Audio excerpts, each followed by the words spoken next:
Okay, looks like we're getting ready to go. I can see the number of attendees increasing. We'll just give everybody a moment or two to arrive.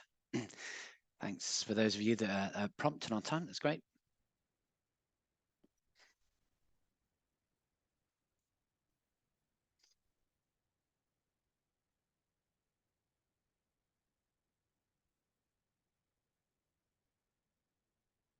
See some familiar faces amongst the attendees.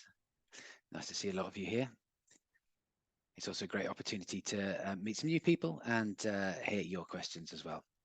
So we'll just give it another minute or two, no, 30 seconds maybe, and then we'll get going.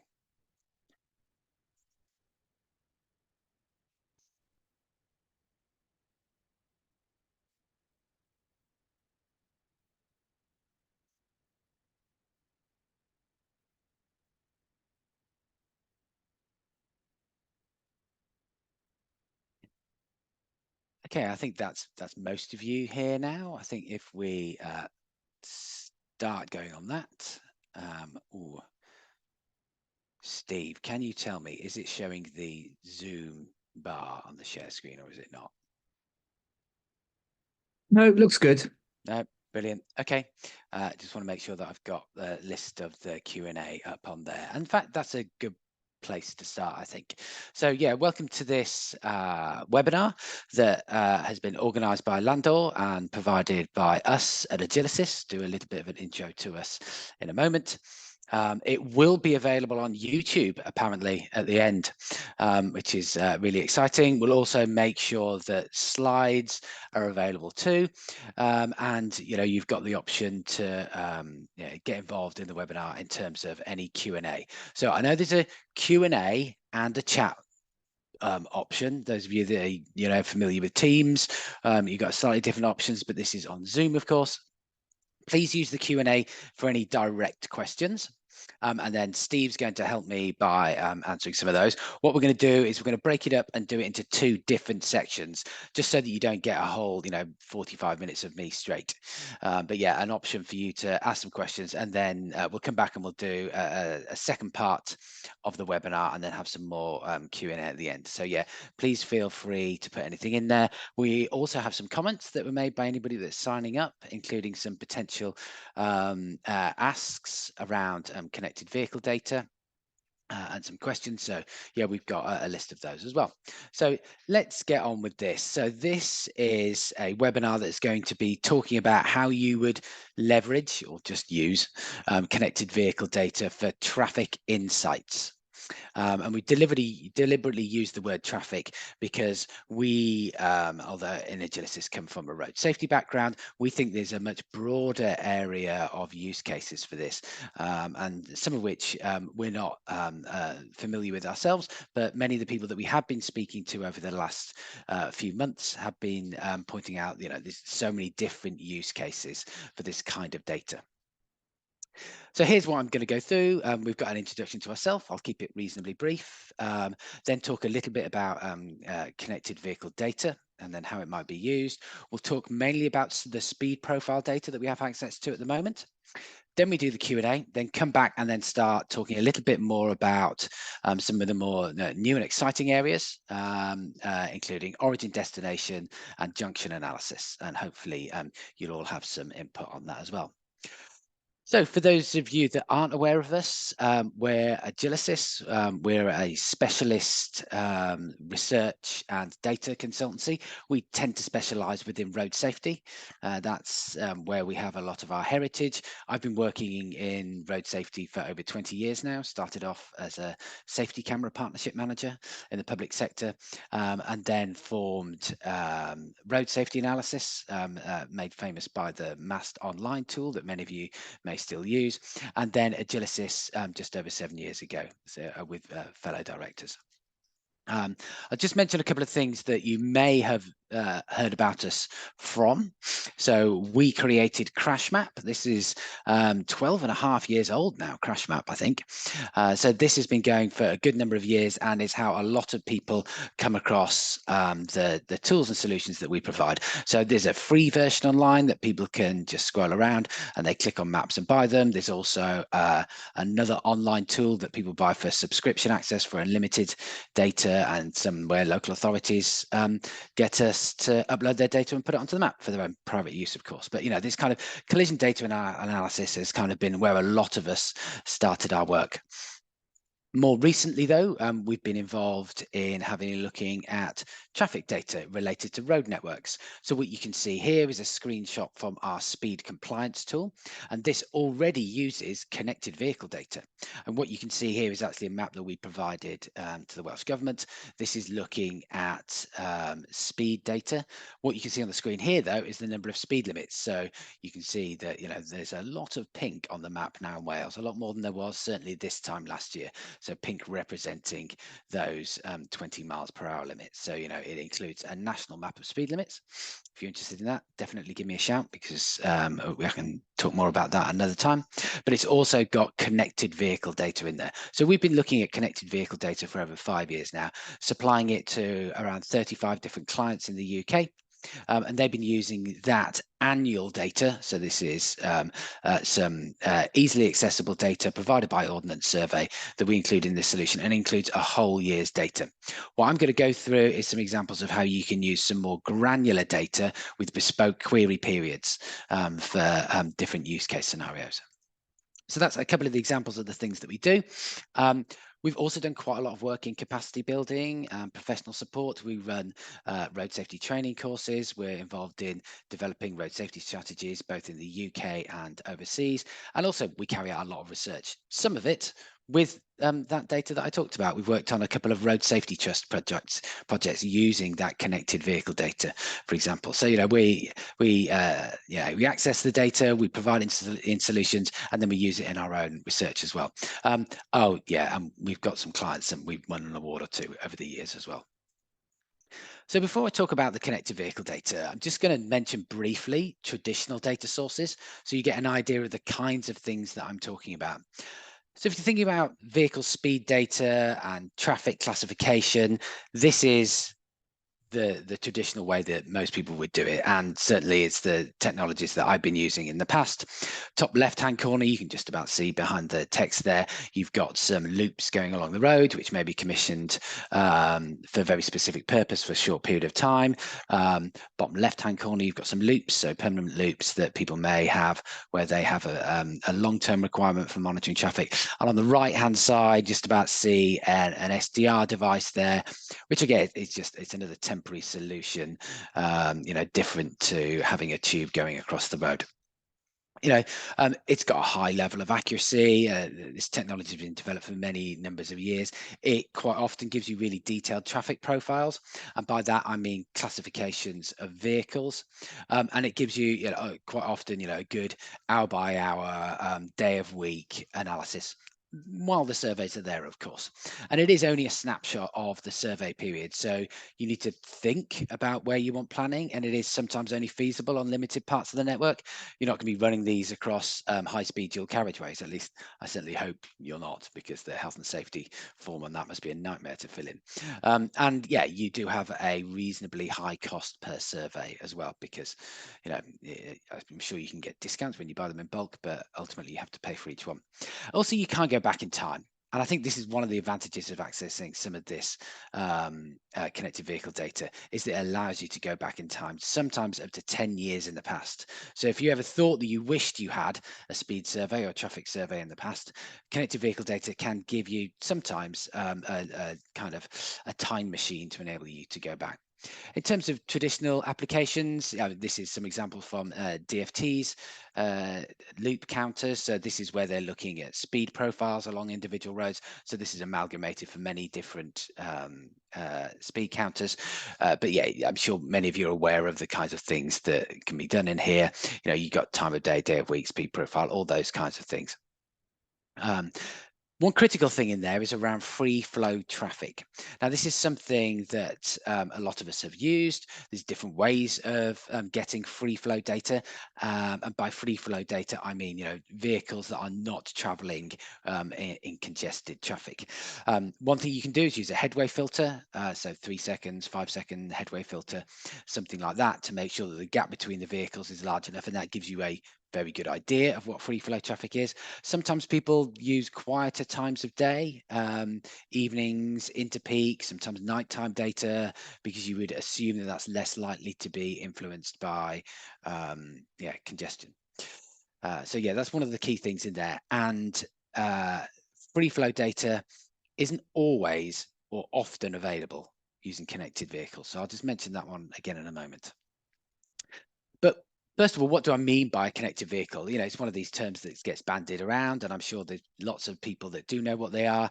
And maybe you know that you've got a connected vehicle. Maybe you know you haven't. Maybe you're driving a classic car or something like that, or just a Ford Escort from 1997 or something like that. A lot of older vehicles don't have connected vehicle data. But what do we mean by that connected vehicle then? So actually, the term gets banded together with connected and autonomous vehicles. We're not worried about the autonomous vehicles. But what we mean here is that vehicles that receive and or transmit data, and it is the transmitting of data that we're most interested in here. They're around at the moment. One report that we saw said that 62% of new vehicles in 2020 were connected, growing to around 76% in 2022. People that we speak to saying that figure's getting well in excess of 80% now, and very soon all new cars will be connected. And by connected, we mean it's got a SIM card inserted in it, which means that it can send and receive information. And it's also got that GPS device. Now, connected vehicles transmit potentially all sorts of information, not just the GPS sensor data, but that's what we're talking about here for the moment. So looking in detail then, it tends to come from always on GPS devices. So it doesn't mean that you have to be using your sat nav at the time. These vehicles are connected all of the time, sending your data backwards and forwards, as I'm sure when you tick those terms and conditions, you're always recognizing that that's what's happening. They do include privacy though. So the suppliers make sure that they just chop the start and the end of the journeys for privacy. So they can't be tracking whether somebody's going to an individual house, etc. And it's always pre-processed and anonymized anyway. It doesn't contain any vehicle registration data, nothing about you. It's completely anonymous. Now, it is pre-processed to road links, and I'm going to talk a bit more about that in a few moments. Now, there are some negatives associated with any kind of data. It does tend to be newer vehicles, so it's not those old Ford Escorts, etc. It is newer vehicles, but you saw the figures that I had there on market penetration, so it is growing and growing. You can't differentiate by vehicle type. So that's why I put a question mark by the side of the HGV there. We know that HGV data is in there, and with some suppliers, there are quite a few different suppliers of this kind of data, you can ask for it to be split out. Quite often though, it isn't, it's just presented all together. So you need to check to make sure what your requirements are there.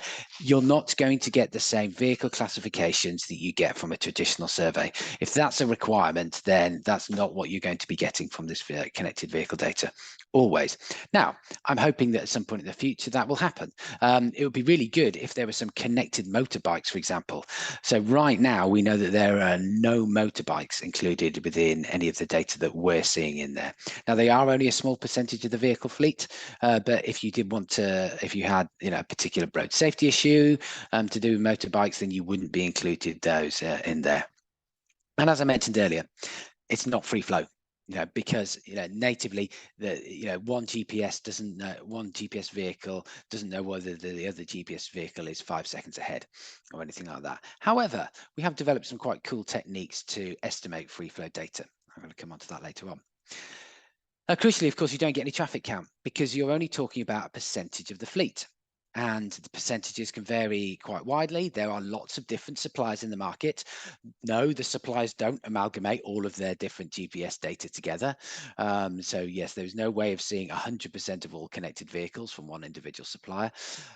So yeah, you don't get a traffic count. What you do tend to get with a lot of them, though, is a probe count. So that will tell you the number of vehicles. And depending on the supplier on the road, that can be small single digit percentages, 2.5%, 3%, all the way up to 25, even I've seen 45% within some data in busy urban environments. So yeah, it really does vary, but you do get that traffic count and you can compare that between individual roads. So what I'm going to talk about today, despite the fact that we do have some history in looking at other connected vehicle data sources, is TomTom. Now, we started working with TomTom data on a project with PwC and another one with the Asian Development Bank. And this is the one that we're using now because it gives us much more flexibility. Now, I really like that annualized data that we use in our speed compliance tool, readily available, relatively low cost, easy to access, easy to work with, but sometimes you need something different. And that's where the bespoke nature of TomTom really helps us and our customers. So what I'm going to do is I'm going to show you some examples of their kinds of products, but then also how we've used it as well. So typically this is the way that you would order some of this traffic and speed data. That's what I'm going to talk about now before we have the first Q&A. So you can see that this is the north coast of Scotland, part of the North Coast 500, a popular tourist route, where we've extracted some data from there. So you can see along the top, you've got the map. So you select a start point and an end point in one direction, and then in the other direction if you want that as well. So it does come as bi-directional. And then you can see that I've color coded it according to the vehicle speeds at the time, but I could have done it according to probe counts or 85th percentile. I think I used average speed here. And then along the bottom, you can see what that speed profile looks like. So it's not just color coded, you can see it going up and down on the chart there.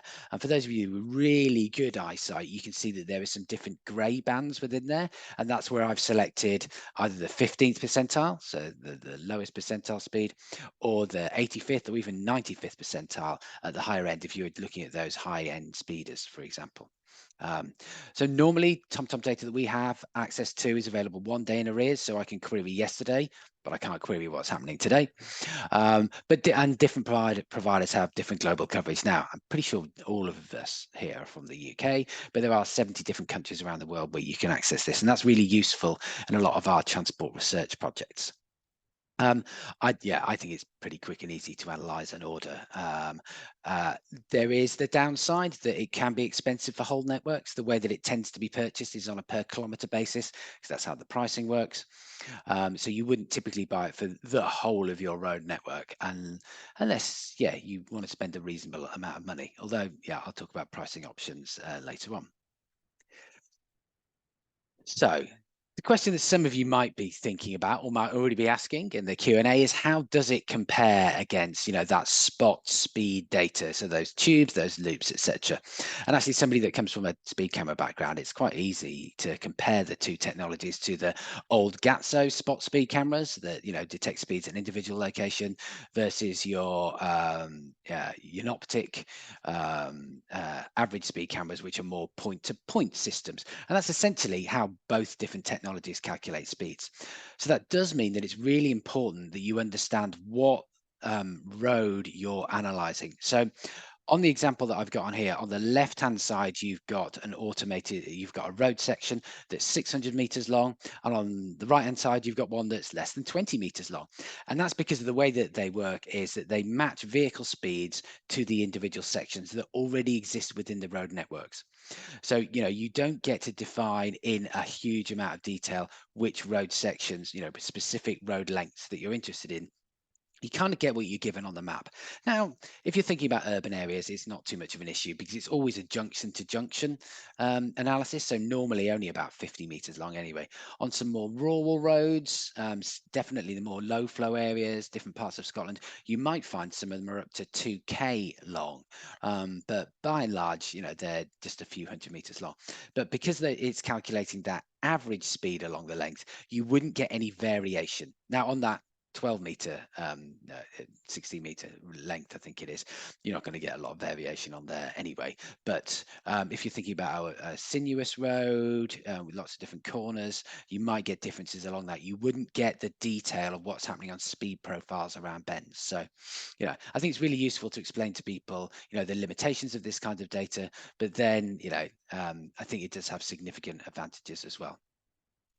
So the question I think you're asking is possibly how accurate is it?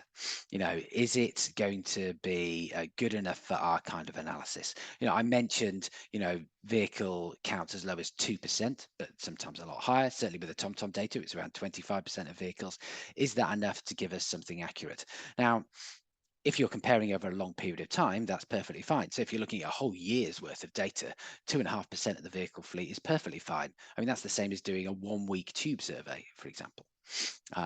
And then over shorter periods, you just need to be careful about the kinds of roads that you're looking at. If it's low flow roads that you just want to look at for an individual day, one point in time, I'd probably recommend against that. So yeah, you just need to be very cognizant of the kinds of roads and the kind of level of flow in order to give you the best sample size, because that's what it's all about, sample size. But it's also about comparability as well. So what we did is we analyzed some ATC data. So we accessed I think 50 different traffic surveys in urban areas.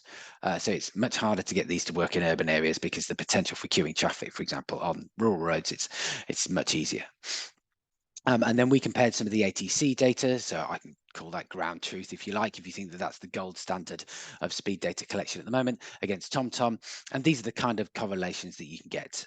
So for average speed and 85th percentile speed, we can see some really good numbers here.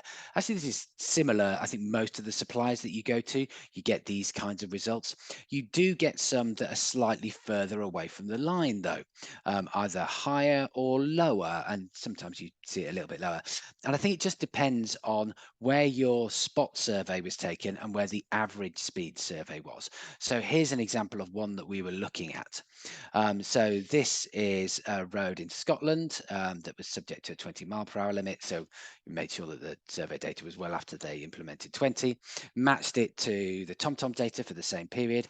And you can just about see in that bottom left-hand corner, let me just see if I can get the laser pointer out. There we go. That's the line there showing where the ATC survey was. And that came out with an average speed of 24.9 and an 85th percentile of 29.7. But the probe data from TomTom came out with higher speeds for both of those. And that's because they used this average speed between two individual points. Now, it might only be a couple of 100 meters long, and the end was at exactly the same point where the ATC survey was. The problem is that the start point was right by this junction, which was right at the edge of the village, going from a national speed limit into a 20. So you've got cars that have been going in this direction that will still be slowing down, because quite often people aren't doing 20 when they hit that terminal sign. So that explains why you get those slightly higher values for road sections like this. Now, of course, it depends on the individual road section, and lots of them you saw in that last chart were bang on the line, giving you the exactly the right answer. You might have some lower speeds as well on some of those links. Now, I haven't got an example of a lower speed one, but what you typically may have is you've got a section of road between two major turning points or junctions, etc. You might have lots of people accelerating up to the peak speed, say 100 meters along the road section, and then decelerating again at the other end. So that's when you get suppression.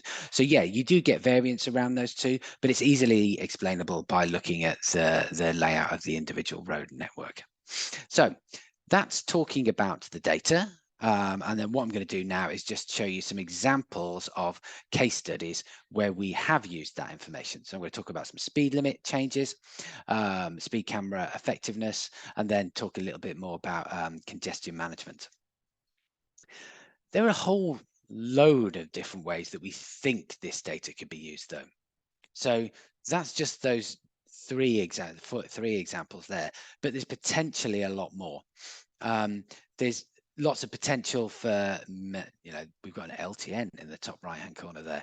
This is historic data. If you want to know about traffic movements and traffic speeds before and after you've installed an LTN, this could be really good. Bus gateways, for example, could be used for that. We've got a client who is interested in installing some bus gateways and wants to know what's likely to happen, what's the impact on the vehicles in there. What if somebody is planning to build a new warehouse or something like that, and they need to know what the level of traffic is and vehicle speeds are before a planning application is put in. And there's lots of different potential use cases for this, and that's what we're really interested in hearing from you guys on the call today. Anyway, yeah, I promised a few examples here. So here's a report that we did just a week after the implementation of the Wales 20-mile-an-hour limits. So we picked 10 areas and towns for analysis.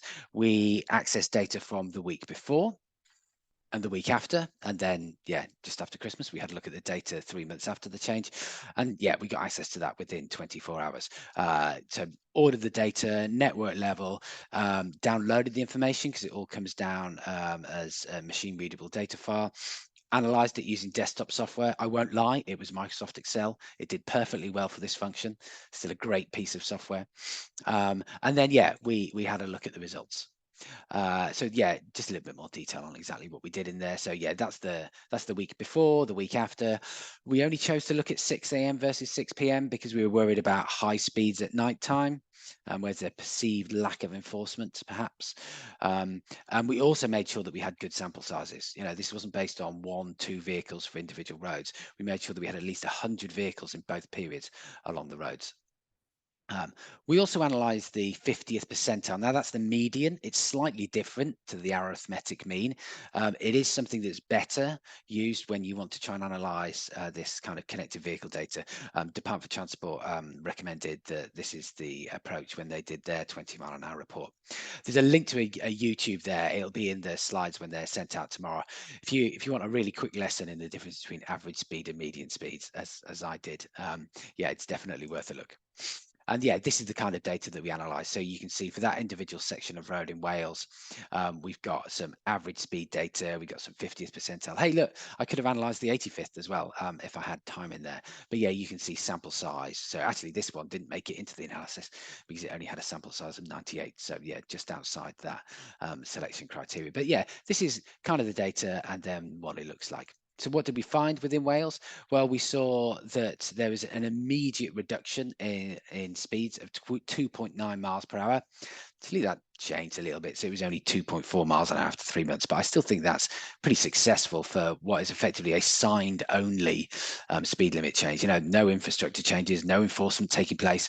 Then they're enforcing now, but you can see the change in those two graphs. So the speed distributions that we managed to get out for the roads there in grey was what it looked like pre-implementation, so a relatively widespread of traffic speeds on the roads, and then post-implementation you can see the much closer grouping there, indicating that roads are seeing much more similar levels of speed. And I think the Welsh government would think that was a good success.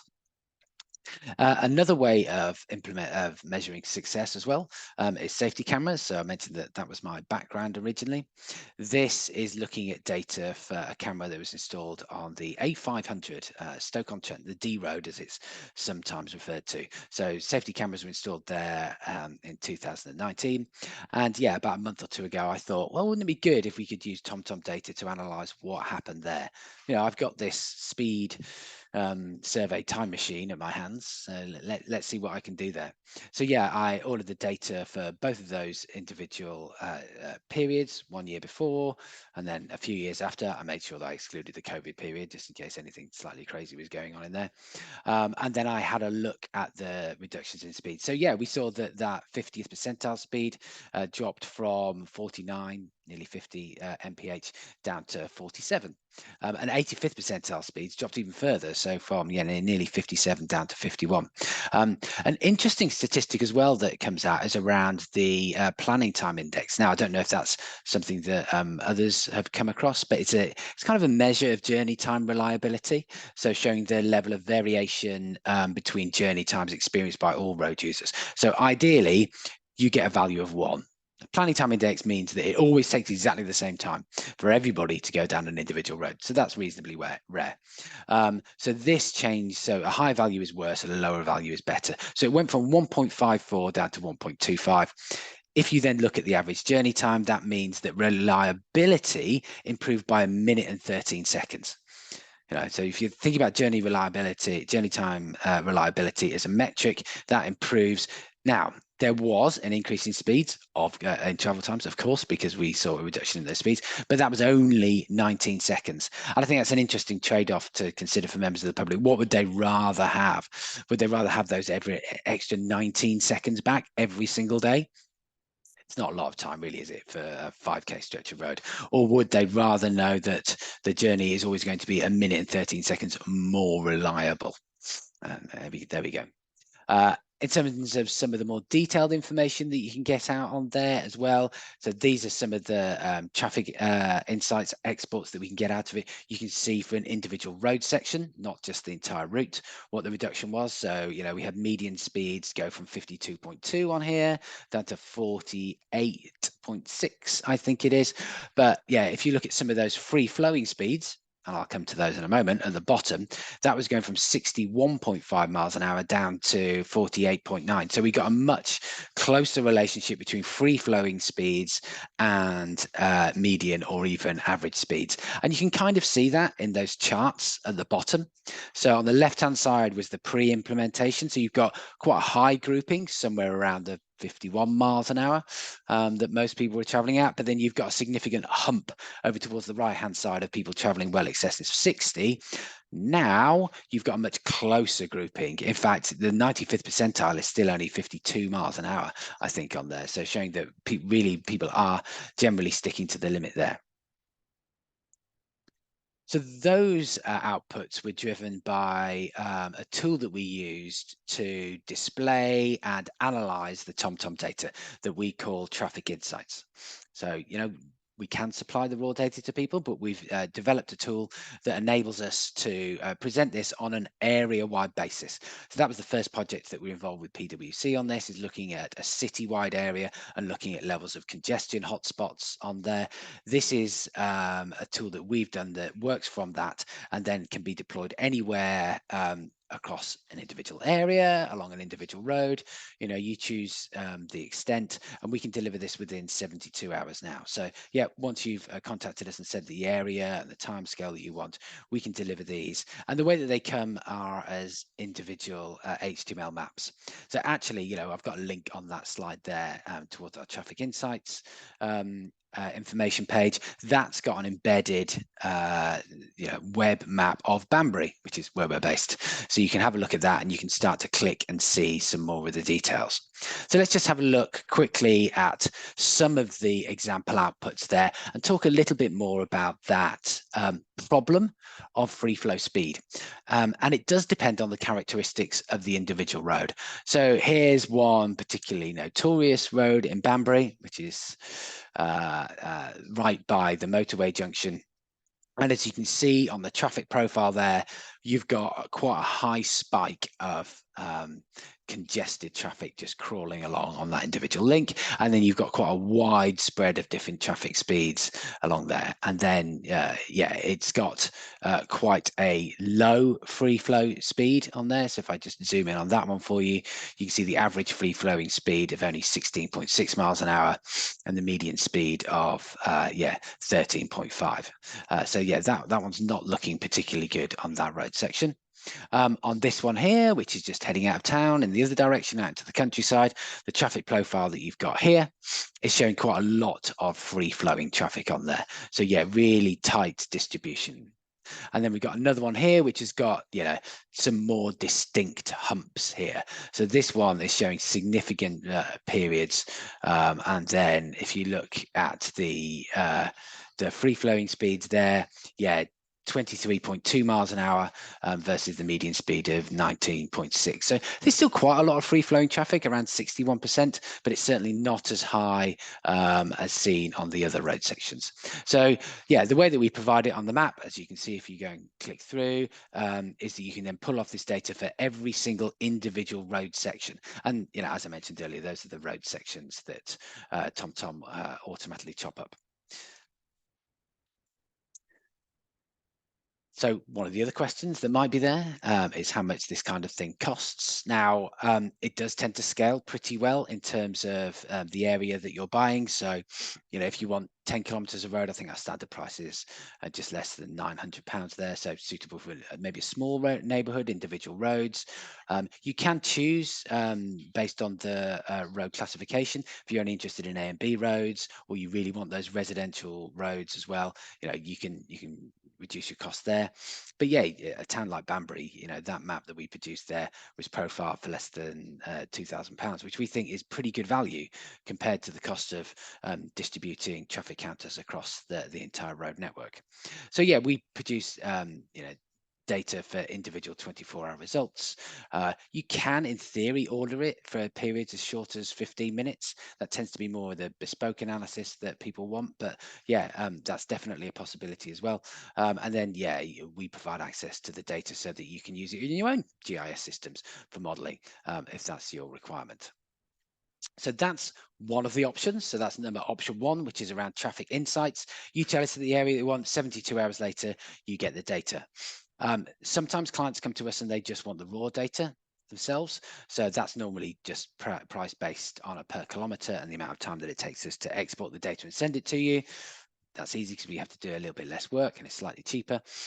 Or, and this is the interesting conversation that we've been having with people recently, people are starting to think more about an annual subscription. And this would mean that you would get access to the TomTom tool yourself. So rather than asking us to do those queries for you, you would get access to it. You'd buy a certain number of credits per year, although you can actually go for an all-you-can-eat option.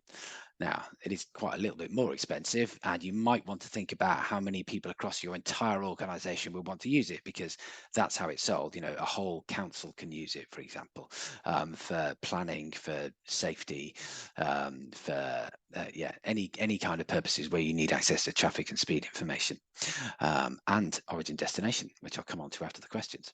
But yeah, so that's the third option that we're giving. Tends to be a bit of a longer conversation with people about what their needs are. But yeah, that would enable you, once you've had the training, and we provide training and support there, to go and access the data yourself. Of course, if you just want a road or an individual area and you're really happy with those pre-canned outputs, then we can provide that for you as well. Now, this is perhaps the most important slide of the entire presentation. You can have a free sample.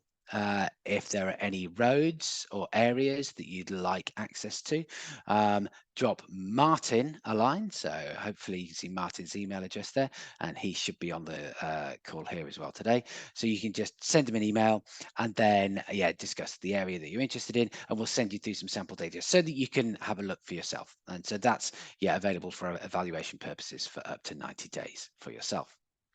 Now, this is where I'm hoping that there's going to be a question or two. So I haven't been sneaking a peek. I can see that there's a couple in there. Steve, have you got anything for me? Yes, we do. Just a reminder, anybody, if you'd like to ask a question, just look for the Q&A button at the bottom of the screen. We do have a couple in already. First of all, thinking back to that example that you showed about using the spot speed analysis, comparing it with the connected vehicle. So a speed limit change, stepping down from 60 to 20 in the Scottish example is pretty unusual. Does it mean that you're unfairly evaluating the data? Because in most places, you'd either have a step down in limits, 60, 30, 20, for example, or a more natural speed gradient on the verge of conurbations. Yeah, I think that's a very fair point. If you're looking to evaluate the effectiveness of speed, you really should be making sure that you're monitoring well away from the edge of a terminal sign like that. So I would say that the results for that average speed link on there are not representative of what road user behavior looks like as you get sufficiently into the 20. In that case, I'd have just picked the next link down. So normally you get hundreds, sometimes even thousands of links within an individual town. I would be excluding those ones definitely around the periphery, because you don't tend to enforce the regulations tend to say that you have to be enforcing away from the terminal sign. And if the pre-canned road section is not doing that, then yeah, you wouldn't use that within your evaluation. Within the Wales analysis, we made sure that we only looked at more central areas of towns to look at what compliance looked like. Okay, next one is about combining the data with carbon-related information. Can you think of any examples how this has been done before? So I do know that there are some standard curves provided by, I don't know if it's DFT, but I've definitely seen them where it tells you about what the related CO2 outputs are. You can get it for other for particulates as well, yeah, NO2s and your particulate matters as well. So there's various curves that you can use that show what the level of outputs are for any given speed. So yeah, there's no reason why you couldn't use the speed and the probe data together to model what expected CO2 emissions are for individual roads, and then model maybe if you change what those speeds were, what might happen on there. That'd be a really interesting use case scenario. So thinking about other data sources in that case, so we did have somebody ask in the pre-questions about, you mentioned about different vehicle types. So there's a question mark over the freight transport and motorbikes. What about cycle connected data from cycling? So think about Strava, Metro, things like that. Yeah. So I mean, it would be really great if we had access to much more of that data. I know that if you want to have cycling and walking information data, you've got a few options. Actually, there's quite a few new options available to you now. So typically you would have had a counter or even a sideways looking radar on a cycle path. Different sensors for different kinds of solutions, of course. So that's what you could do. I know that people like Viva City as well have some of those AI cameras that they use to count pedestrians and cyclists. I think other suppliers have some of these camera AI technologies out there as well. There's a really cool Dutch company called Telram that will sell you a one to put on your own home for 120 euros, I think it is. Stick on the side of the window and it'll count and classify vehicles and speeds during daylight hours. So that's quite interesting. So there's lots of like AI camera technologies there. The Strava Metro one is potentially useful. I think if you want unlimited access to Strava Metro, then you have to be a local authority, though. They wouldn't grant me access to it as a private company, I believe. Now, of course, it is only a subset of cyclists, but still, that's better than nothing.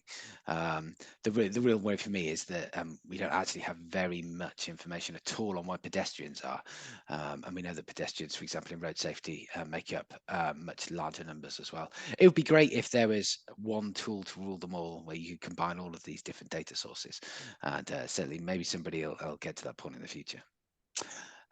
Were there any other ones, Steve? Yeah, a couple more. Just to say about, does the Traffic Insights tool allow you to view sample size? That's a good point. So it does include the sample. Whether we expose it in the pop-up or not, I'm not sure. So we will have to check. We've got the data. It is exposable.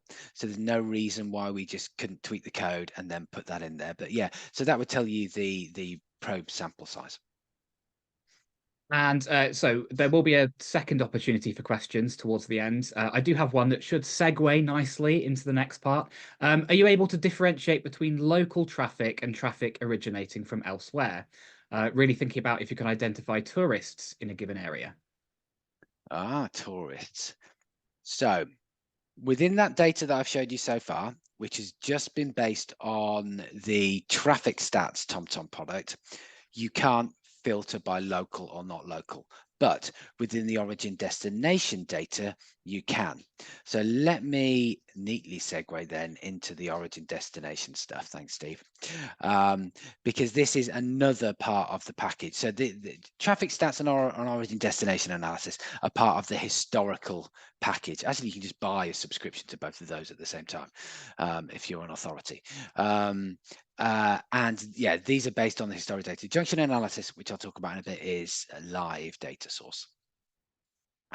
So the way that origin destination works is in two different ways. So what I'm going to do is I'm going to show you one way that some people would use origin destination data. So if you're thinking about origin destination as in generally, where do people come from to get to a place?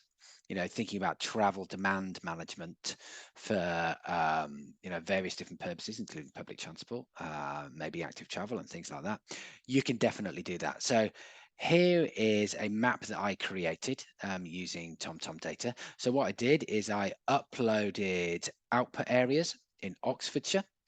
You can upload your own geography within this and then choose the analysis of it. And then what I've done is I've selected, you can just about see in the middle of the screen there, that's the center of Oxford. So that's the very city center of Oxford. And then you can see of all the people that ended up there driving, of course, because it's only driving data, where did they come from? So, quite a few started their journeys reasonably close by, but then some didn't start their journey reasonably close by. You have quite a few that had come up the M40, for example. So this was their points of entry. Cropped the top of the map off that would have showed the people that were coming from Bicester. Yeah, there's some people from Whitney over in this direction. So yeah, you can start to do this kind of detailed analysis using any mapping layer you want to. So, and then the way that this works, you click on the individual area and then it just recolors all of the map. So it calculates everything. In fact, the next slide kind of shows that to you.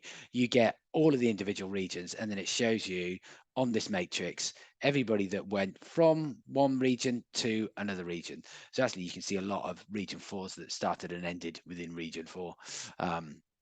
But then, yeah, you can see the ones that started and ended in the different regions. If I'd come up with something slightly more exciting, I could have given the regions different names, for example. But yeah, this is a way of analysing the place generally where people came from and left. And yeah, I know there's people that have used various different surveys. You can use household surveys, you can use Bluetooth sensors. I know some people have used mobile phone data, which is reasonably low in terms of its level of accuracy and granularity because it's based on masts, etc. GPS stuff would be a lot better, of course. But yeah, so this is the kind of stuff that you can order. It takes a couple of hours for this kind of stuff to process because it's got a lot to go through. The advantage of this is that once you've ordered it, you can do some pretty bespoke queries. Once you've ordered the data for the whole of Oxfordshire, for example, you can see that what I did is I looked at that central area of Oxford, and then I said, right, okay, all the people that went there from Bicester, for example, where within Bicester did they come from? So yeah, you can start to see the regions highlighted based on where they're more likely to come from. And then you can get these other data sets as well in there. So it's got the distribution. I mean, this is just a screenshot. I could have been showing this live. But you can see the start hours, you can see length, duration, etc. So yeah, you can start to drill down into a lot more details once you've ordered that kind of origin destination data. So yeah, that's one good way of exploring where people traditionally go from and to within an individual area. But TomTom's got another quite cool way of analysing where people come and go from, go to, and that's by using what they call the select link analysis. So I picked on a road here that hopefully quite a few of you will know. So this is the M6, so that's Spaghetti Junction there, just by Birmingham. And what I've done is I've looked at everybody that's kind of going in this westerly-ish direction. Where did they come from? So what I did on this one is I just looked at a 10-kilometer radius. So you can see, yeah, a lot, about 74%, I think the figure there was people coming up the M6, but then you had quite a few that had come down from the M42, etc., and then they'd gone through Birmingham. Now, that's one interesting way of looking at it. The other way of looking at it is, where do those people end up going to? So we got all the people that were dragged through there, and then where did they end up? And the answer is quite a lot of different places in Birmingham. Obviously, you can see people who went into the centre there, and then the kinds of places they went to within the centre. So a really big distribution there. And then you've got quite a lot, actually, about 2/3 of people that ended up going on the M6. But that's already really interesting. You know, a third of all the people that went along that section of the M6 were actually going into central Birmingham. Some of them then went further up and then went down the M5, for example. And you can do this for any individual section. All you do is just click on it, and then you order the data. I selected a 10-kilometre radius, but you can go further. And that's what I did in this analysis here. And just to show you, what you can do with the kind of sample size that's available within TomTom, we've got here. So this is M1 Junction 13, which is, I'm going to call it Bedford Junction or Milton Keynes South. And so yeah, Junction 13, and just looking at an individual day, between 9 a.m. and 2 p.m. And this is what was happening with all the people that went just before that section of the Junction 13 in a kind of north-ish direction. And you can see that, yeah, you've got some people who disappeared off towards Bedford, carrying on at the A1, a few people that went into Milton Keynes, must be a reason to go to Milton Keynes, and then some people off to Northampton, and then others that ended up going further on up the M1. But the reason I picked that time is because, unfortunately, just after 2 p.m, there was a fatal crash with a car transporter going through the central reservation that resulted in a total road closure. And that stayed shut until gone 8 at night. And this was the impact on the traffic. So just looking at 3 p.m. till 7 p.m, nobody's going up the M1, of course. A lot of people diverted out towards Bedford. A lot of people then started to go further up towards the A1, which would seem like a sensible route.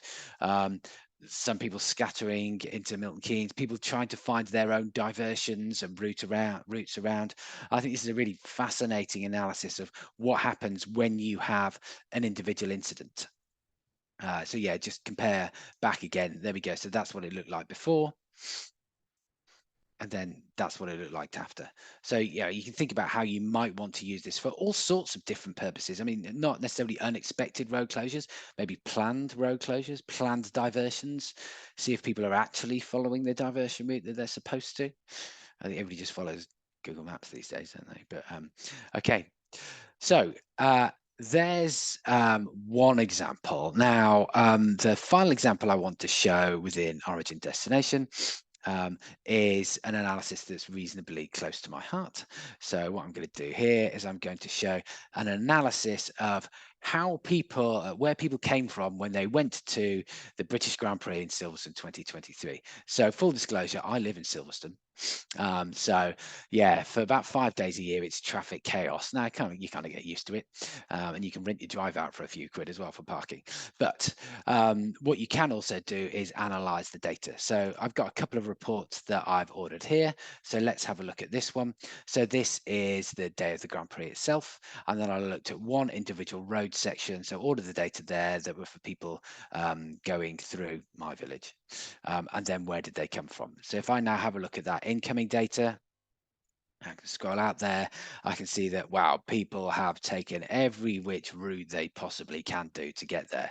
So, coming in up the A5, possibly from Milton Keynes, people coming up from Whittlebury and down towards Buckingham, people coming in from the A5 further north, and then the M1 itself. And you can kind of see the routes that people went. So we know that, all of these numbers for the routes all add up to 100%, but you can click on, so I've clicked on that route there. If I now click on here, it then shows you the different routes. So, only 16% of the traffic that went across that individual section actually came down the A43. And then what routes did they take? Well, I can see that quite a few managed to stay on the A43, but then there were a good number of people who decided to go on one of the rural country roads to try and skip round the inevitable horrendous traffic queues that existed. And then I can go back and have a look in the other direction. and then see the results for this. So hopefully, you get an idea of how really flexible this portal is. And you can see that in this direction, a bit more static, this one. Generally, people coming up from the M40, quite a lot of them coming from down here. There we go. There's Bicester. Some of them coming up the A34, and then eventually ending up coming around Brackley and the A43. A few coming on the B4525 up to Banbury, etc. But you can hopefully see that this kind of data gives you lots of power in terms of looking at origin destination for individual routes, whether it's planned or it's an incident or something that you want to analyze later. Now, the third thing that I said that I would have a look at, we've still got a little bit of time left, so that's good, is junction analysis. And again, this is something that we looked at for that original project with PwC, because it was somebody that wanted to have a look at how junctions were performing. So we did that analysis originally, having a look at where the congestion hotspots were. Once we'd identified the congestion hotspots, they wanted to get some live monitoring of those individual sections. So what I'm going to do is we're going to pick on one here. So this is a road in Cornwall. So here we go. Let's just show it here. So it's the roundabout here on the A390. So you've got a filter lane there, and then it goes up towards the hospital up there, and then you do get quite a lot of queuing traffic going this direction from the traffic lights there. So let me just close that one down and then go back to the junction analysis. So what you can hopefully see here is that for that individual roundabout, I've ordered that data. So this costs £600, I think, to order the data, and it runs for an entire year. You've got the 4 different legs there that are being monitored. So if we have a look at this one and I click on this leg, you can see what the average delay was on that road section over the last 24-hour period. And I can change that to looking at the last 3 days, or I can have a look at the last 8 days in terms of delay. Oh yeah, quite a spike there on Wednesday afternoon, but then unsurprisingly, weekend wasn't too bad. So in terms of the data that you can get there, you've got delay. You can have a look at queue length. Obviously, the charts look very similar, but you can see queue length of up to 500 meters at an individual time there. And then you've got the total travel time that it takes people to get through those individual sections as well. And then I can just simply click on any individual road section. So if he's looking at people that are coming in that direction, what the delay looks like for those people too, and queue lengths. And those kinds of things. So having a look at those different traffic patterns at different times of day. You'll also notice that it's got turning frequency on there as well. So this is a live, the last 15 minutes of turning frequency that you can see there. So 59% of people turning left from there, and then 41% going all the way around. Almost nobody going straight on there. And then you can have a look at that one as well. So most people going straight on, some going that way. 4% of people turn back. For some reason, to go and do something else, not in the direction that they thought they were going. But you can see that this is about to refresh, so it'll just automatically update a lot of this information. I mean, obviously, because I'm looking at 8 days, you're not going to see that live as much. And so you can see lots of information about that. You can see the junction boundaries. So I just did a small circle around there. You can enlarge it a little bit. You can't enlarge it so that you get all the junctions in an individual town. It tends to work quite well for these discrete areas. And when you're selecting it, you can choose which ones you keep and which ones you don't keep. So I think that's largely it in terms of the demonstration that we wanted to do around these different data sources. We, as I mentioned at the beginning, experts in road safety, we've used this data for lots of safety analysis and projects. We're talking to people about whether you can use it to analyze the effectiveness of mobile safety cameras, for example, because you can get down to that 15-minute period of analysis, see what happens at speeds at there. So if people are installing traffic calming measures, etc., you can see what's changing in terms of vehicle speeds there at a reasonably granular level. Obviously, it's not meter by meter, but it also gives you that advantage of being able to go back in time, except for the junction analysis that only starts collecting data once you've ordered it. So Yeah, that's just a quick run through of what's available within the TomTom Move portal, how we've used it and how we're supplying it to clients. You remember that I said that there's a free sample available, and you can always get in touch via the email that will be coming out tomorrow. Are there any other questions or remaining questions from before the webinar that I can hopefully give it a go at answering, Steve? All right, there's a couple. I just want to pick up on something in the chat to start off with. So thinking about origin, destination, and the actually looking to see where the journey starts precisely and where it ends precisely, and that having any GDPR implications. Yes, Um, which is why it's trimmed. So they make sure that they trim the last few hundred meters of any individual start and end, even if the data is anonymized, and it is anonymized. You can think that if you got a house in a reasonably remote location, you might be able to, in theory, identify individual trips backwards and forwards from there. So that's why they make sure that they trim it depending on the road class. That does have some negative consequences, of course, because it means that you can't see in detail if you really wanted to as a transport planner, but then GDPR. It does tend to mean that you get lower levels of traffic and sample size in very residential areas as well. In most of your classified roads, it's perfectly fine. But for the residential areas, yeah, you will see a drop off in those sample sizes. Sticking with origin destination, does it allow you to select an origin area, or is it by specific point? And then second part to that is, can you see trips from A to B via link C? Ooh, that's a good one as well. The answer is yes to both of those. So you can define your own areas. So if you wanted to highlight a destination as a particular out-of-town shopping park or local market or something like that, you can do that. Then you get to choose where your origins are. So your origins can be the just anywhere else, you know, outside of a specific area, or you can start to put in towns. You can choose entirely the geography that you want. Beware though, because a lot of this pricing is based on road length and distance. The wider that you go, the more it ends up costing because it has to process more data. So yeah, you couldn't say, tell me everybody that ended up in Birmingham city centre and where they came from the entire United Kingdom. Because yeah, that would be too wide an area. So it tends to be more appropriate for these local kinds of analysis. But you can see the points at which people entered. So what I didn't show in there was you can do the A to B analysis, but then you can then say, but also went via point C. So as long as you've set up your queries and your mapping areas carefully, it will then pre-process all of that data. So if you've got A to B and you think there's 3 different routes that people can choose to get there, then you can detail that. So yeah, it's all about making sure that you've got your initial boundaries set up properly, and then you can analyze it to your heart's content when you're finished. And just thinking to the question on sample size again. So theoretically, observation, so vehicles versus journeys. Theoretically, if you had 100 observations, could it be 10 vehicles making the same journey 10 times?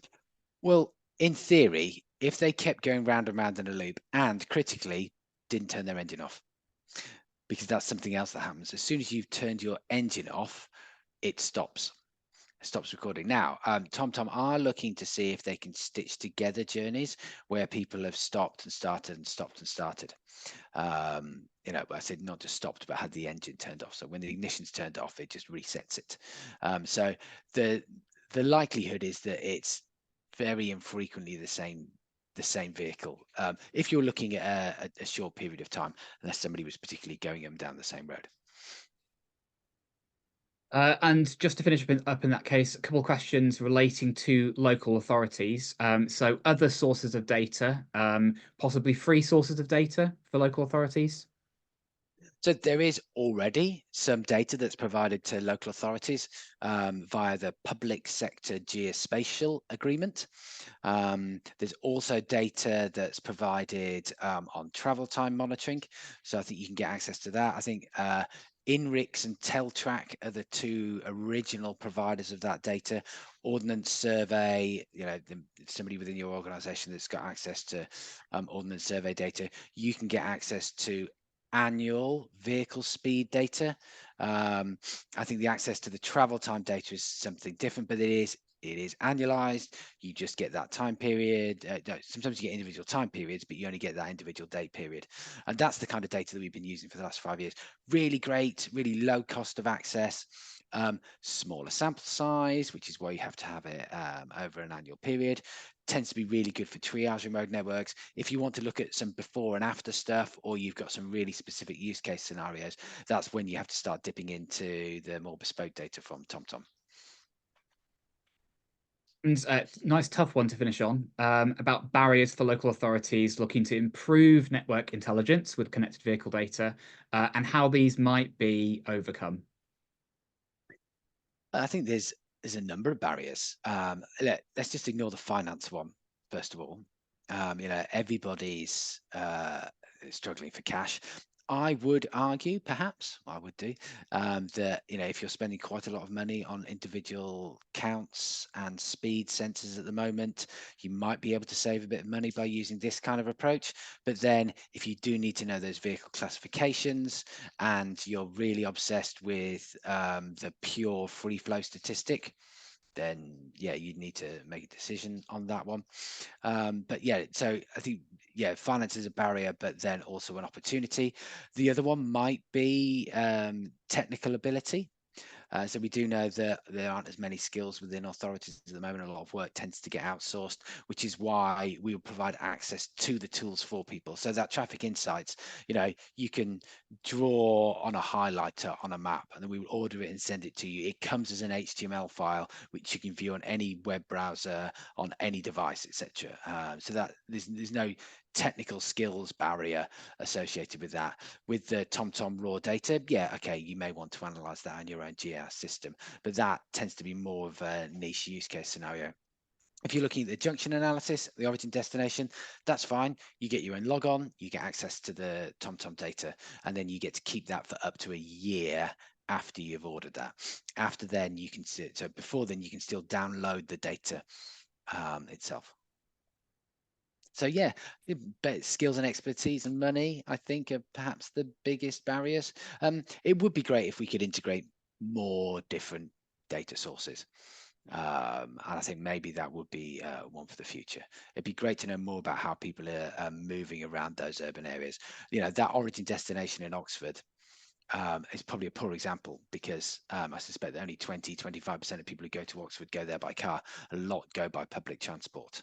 And there are some providers that will give you access to mobile phone data. I think if we had access to Google and Apple, that would be fantastic. But yeah, that data doesn't tend to be as readily available. Right, that's it from the questions. If anybody does have anything that they think about after, please feel free to get in touch. We'll share contact details in the email that goes out tomorrow. Great. Well, there we go. Look, you've all got 25 minutes of your day back. So that's good news. Go make a cup of tea. If you do have any questions, yeah, please do get in touch, no matter how difficult you think they are. But yeah, hopefully you found some of this quite useful. So yeah, thanks for joining us today.